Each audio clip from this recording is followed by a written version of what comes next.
Hi, I'm Renee Latulippe with the Lyrical Language Lab, and this is Peek and Critique. Today I'll be sharing a rhyming picture book sample, so stay tuned.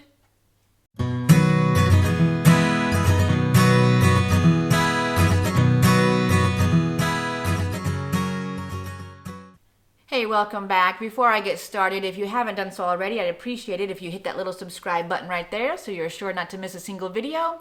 And if you want to share this on your social media, please do so. And also be sure to stay tuned until the end for today's writing prompt. Okay, let's get started. As I mentioned, I have a rhyming picture book sample, and this one was sent in by author Elizabeth Voss. So let's give it a read and see what we have. "Good night, sweetheart," says Mom before she leaves my bed. But I'm not sleepy yet. I peek outside instead. Blink, blink, blink, blink, blink, blink. The fireflies' lights flick on and off and on and off. They're lighting up the lawn. Flick, flick, flick, flick, flick, flick. Moths dance in beams of light. They spin around and round to celebrate the night. I'm getting kind of sleepy, so I lie back down. I close my eyes and listen to the sounds around. Vroom, vroom, vroom, vroom, vroom, vroom. A car goes rumbling by, bump, bump upon the road, then fading like a sigh.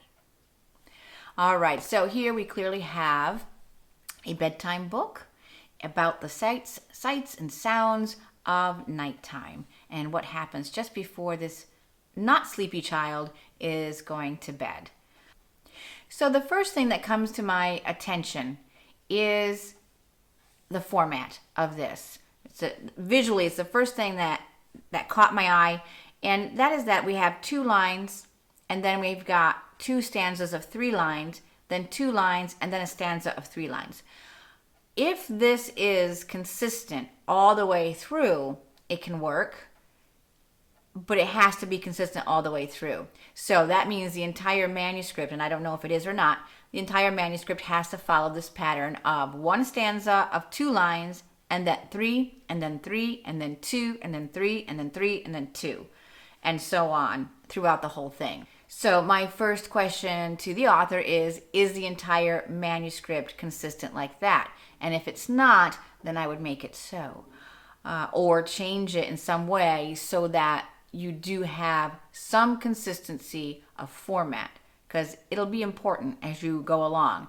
If we're reading 2, 3, 3, 2, 3, 3, 2, 3, 3 all the way through, and then suddenly it's like 2, 3, 2, 2, 3, it's jarring. So consistency is going to be key as usual. All right, so now we'll move on to scansion, because you might have heard that I stumbled in a couple of spots and I want to see what's going on here. So we're going to start right in with our first line and see what we've got. "Good night, sweetheart," says Mom. All right, so we've got "Good night, sweetheart," says Mom before she leaves my bed. But I'm not sleepy yet. I peek outside instead. Okay. What have we got here? Iambic. 1, 2, 3, 4, 5, 6. 1, 2, 3, 4, 5, 6. The first 2 lines are iambic hexameter, 6 stressed beats. So let's see I'm going to keep going because I know somewhere something went amiss. Blink, blink, blink, blink, blink, blink. The fireflies' lights flick on. Oops, what am I doing? Okay. And off and on and off. They're lighting up the lawn. So far, so good. Super consistent so far, right? Now, as you can see, the stanza with the 3 lines, it's really that 1 line of hexameter that she's broken up into 2 lines of trimeter. So we still have 6 stressed beats all together. But I scan how it is here, so we have now 2 lines of iambic trimeter and 1 line of hexameter. And that pattern should continue in this stanza. So let's see if it does. Flick, flick, flick, flick, flick, flick. Yes. Moths dance in beams of light. Okay, I'm going to be generous here because I know what she's doing. She's doing iambic. So she wants me to say, Elizabeth wants me to say, moths dance in beams of light. Although I'm going to say I have a hard time not stressing moths. It's a strong word. It's right there at the top of the sentence. If it were the second word and there was maybe a one-word descriptor right before moths, it would work for me because then I could stress moths like I want to. So moths dance. I'm giving this iambic to Elizabeth, but I actually read this as moths dance in beams of light. So I give it a little variation, putting a spondy at the beginning of that line. Can that work? Yes, it can. But let's see what's going on with the rest of it first, okay? And then we'll come back to that. They spin around and round to celebrate the night. Looking good. So far we've got that. I'm getting kind of sleepy. All right. I'm getting kind of sleepy. So I lie back down. Here we are. Again, I'm giving the iams to Elizabeth. But again, here I have an issue with the so, because I don't naturally stress so I lie back down.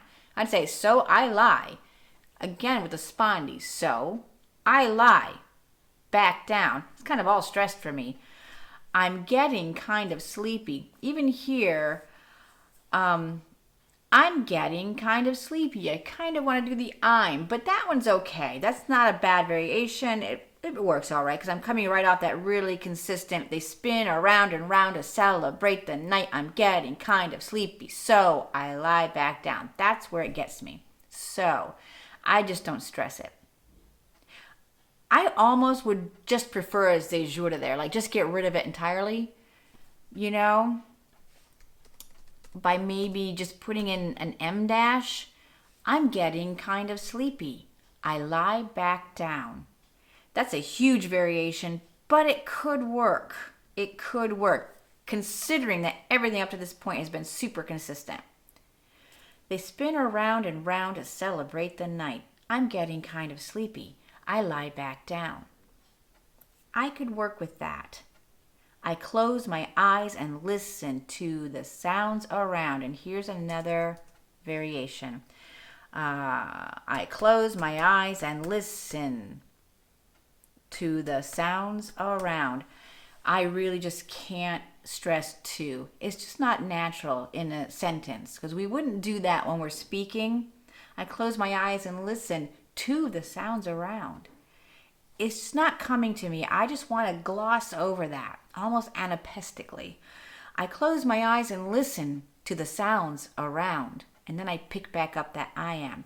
But now what happens there is I've got 3 unstressed beats in a row. Again, variations are a strange beast. They can work. They help us because they keep our writing from being sing-songy, which is something else we want to avoid. So those little variations now and then are good and wanted. But it just becomes a balance. How much and how often? And because Elizabeth has been so consistent up until this point, having variations in 2 consecutive lines feels like too much to me. So I would either maybe play with a caesura in the first line or just revise to get a really consistent beat going on in that first line there, this line I'm talking about, and then leave this one as it is or vice versa. But either way, for me, I would probably work to make at least one of these lines perfectly consistent so that my variation can stand. And it's not too jarring to have 2 in a row. So that would be my advice, one or the other. See what you can do to fix those up. I close my eyes and listen to the sounds around. Yeah, so that's the spot there that I'm not 100% on. Now let's take a look. Vroom, vroom, vroom, vroom, vroom, vroom. A car goes rumbling by. Bump, bump upon the road, then fading like a sigh. Totally consistent. So we're just talking about that one stanza. You can do that with your eyes closed, I'm absolutely sure. One quick thing here. A car goes rumbling by. So we've got our ing verbs going on here. Bump, bump upon the road, then fading like a sigh. Again, I just want some parallelism here, so I'd get rid of the up. We don't really say upon the road anyways. We would just say on the road. And turn this also into an ing verb, so we have all this nice parallelism and it's all pretty. So a car goes rumbling by, bump, bumping on the road, then fading like a sigh. Now we've gone back to our perfect consistency. So, really well done on the meter. I like variation, as I mentioned. So just see what you can do with that one stanza to fix that up. Now let's take a look at the language a bit. Good night, sweetheart, says Mom before she leaves my bed. But I'm not sleepy yet. I peek outside instead. So we've got a couplet here. First, before she leaves my bed, I'm not sure about that. Is she leaving the bedroom? Was she lying down with a child, as I often do with my little girl, to try to get her to sleep? But I don't know. The image is a little weird for me. I kind of just want her, her to be turning out the light or something. Or before she kisses me goodnight or tucks me in. I feel like something's missing there. She leaves my bedroom. She leaves my room. And I know of course, you need the rhyme there. So just something that stood out to me. Next we have the blink blink. And this, of course, the meter is helped. She helps us along by capitalizing the second blink in those. So that we know that we have to stress those words. And that is smart, because otherwise, say blink, blink, blink, blink, you don't know what the reader would say. So this gives us a nice visual clue. Hopefully the illustrator will pick up on that and actually give that to the reader somehow, so that we do know how to read that line. The firefly's lights flick on. And this is my favorite line in the whole thing. So we've got the firefly's lights flick on. And she gives us a period there. So I have a pause. And then I go to the next line. And off, and on, and off. So we have this fragment of a sentence that is very staccato.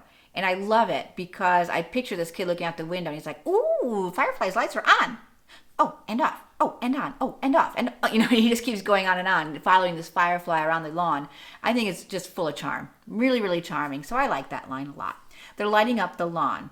So then we get to the moths, and we have flick, flick, flick, flick, flick, flick. Moths dance in beams of light. And I was wondering, the dance, they do have a wacky dance. They're not exactly dancing ballet here. So they do sort of flick. But I don't know. I think that maybe it's more of a flap. Or I'm wondering if maybe there's another word that's a little bit softer than flick, since this is kind of a dreamy scene that you're creating here. The flick just seems kind of not dancey. So I want something just a little bit softer. That's all. Just play with a few words and see if you can come up with some, an alternative for that line, for the onomatopoeia there. They spin around and round to celebrate the night. I'm going to be a little bit annoying here and say that the going from around to round bugs me a little tiny bit. I just feel like they should both be the same. Obviously, you've taken off the A on the second round for meters, the sake of meter. But it might be that you find another phrase there. Spinning already connotes that they're going around and around. So do you need to say that? Maybe this is a good place to put in some more interesting language. How are they spinning around? Normally, we don't want to go all adverby in our writing, but sometimes it's warranted. I would like to see better how they are spinning. Something that gives us even more of that image than the redundant around and around. And they're celebrating. So keep that in mind as you're looking for another word to fit in there. How does one spin celebratorily would be the question. All right, I'm getting kind of sleepy. I lie back down. I close my eyes and listen to the sounds around. This one is the first stanza where I started to think about the voice. I don't know. This feels like an older child. It feels like a 7 or 8 year old. And that could be fine too. I don't know who your target is, but I'm just saying if it is for a younger audience, which a bedtime book I think might be, probably is, the child just seems too self-aware and too old in this. Have you tried writing this in third person by any chance? It might be worth it, just for voice reasons. I'm not sure. Get some other opinions from your critique group on that and see what they have to say about voice here. It's just something that popped into my head and I wanted to share it with you since we're here. And that, something that you might want to think about a little bit as you continue revising this. So let's move on. So now we're lying down and listening to the sounds. Vroom, vroom, vroom, vroom, vroom. Again, we've got the consistency I like with the beginnings of all those 3-line stanzas with the blink, blink, the flick, flick, vroom, vroom. I'm, of course, assuming that this is going to be carried out throughout the whole manuscript. A car goes rumbling by, bump, bumping on the road, then fading like a sigh, which is really lovely. But again, if this is a child speaking, I really feel that the concepts are just a little too old for that young narrator. A narrator, a 5-year-old saying a car goes rumbling by, then fades like a sigh, isn't feeling entirely authentic to me. So overall, your meter is really consistent, except, a couple little glitches there that I pointed out. Your word choice is precise and strong, except again for little tiny things I pointed out. You create images. I can see every one of these stanzas, every moment that the child is experiencing. So the biggest issue for me is the voice and point of view, because I'm just not convinced it is the proper one for this age group. But again, that's my opinion based on the little bit I've seen. See what your critique group has to say. Ask a bunch of people. And if they all say, yeah, it's fine, well then, ignore me. Okay, I'm going to stop there. And Elizabeth, I hope that I've given you something to work with here. And thank you so much for sending this in. And I thank all the authors who send things in to Peek and Critique so that we can all learn from them. It really is appreciated. And I appreciate you putting yourselves out there. I know it's not always easy. So let's get to today's writing prompt. Elizabeth uses a lot of sensory imagery in her piece. So your prompt today is to write a couple of stanzas or a prose passage in which you use at least 2 of the 5 senses: sight, sound, smell, touch, and taste. And you might also try to slip in a simile, much like Elizabeth does in her last line here in the snippet, bumping on the road, and then fading like a sigh, which is a lovely sensory detail. And that's it for this week's Peek and Critique. I hope you found this session helpful as well. As always, if you have a comment for the author or for me, I love to read all your comments, so do leave one for me below, and we'll see you here next week.